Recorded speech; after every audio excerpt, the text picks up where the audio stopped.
Everyone, and Merry Christmas. My name is Christina Themar, and I'm the founder and director of Next Chapters.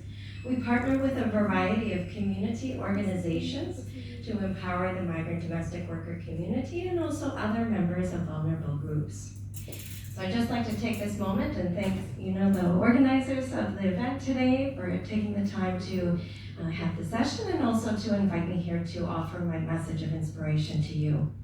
I'm very excited to be here today and also acknowledging the other authors in the room. I'm a co-author with my book, Lorna, also Catherine, and of course, Bernadette.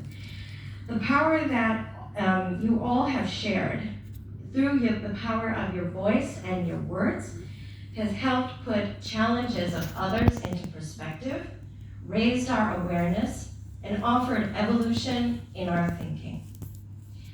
In addition to me being a strong advocate of the migrant domestic worker community for many years, what brings me here today is how my own story that took place nearly 20 years ago serves as the grounding for every single step that I take each and every day. I had an incredible trauma happen to me many years ago. Imagine this.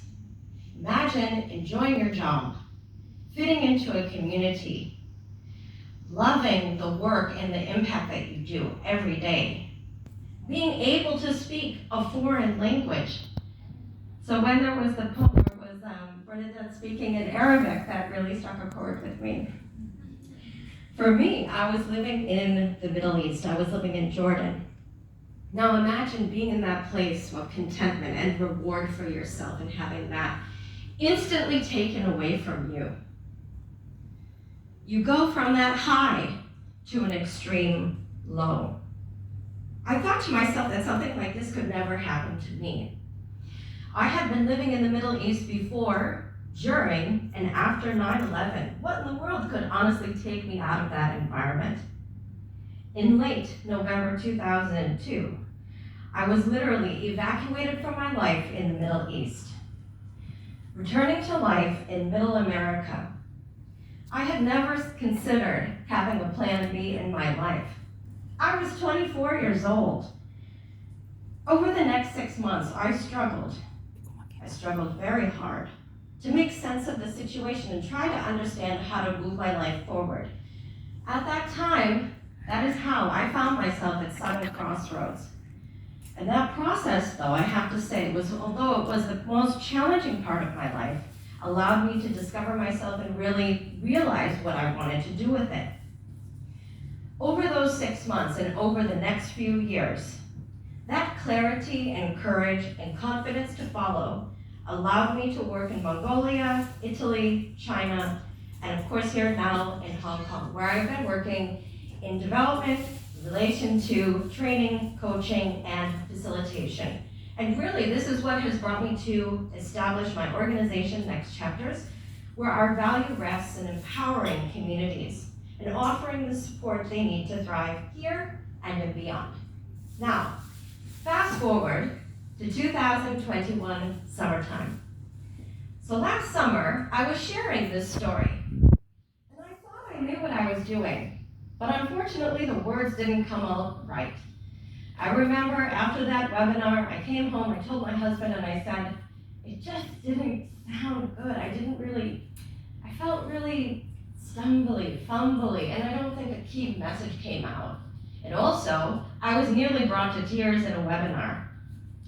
By a stroke of luck in the coming days, I was approached by an organization to be a co-author in a women's empowerment series. Following our introductions, the publishing team asked me if I had a story to share, and I said, well, boy, do I. I know exactly which one I want to build and really create the confidence in myself to share globally, and so I did. A profound shift hit me in that thinking.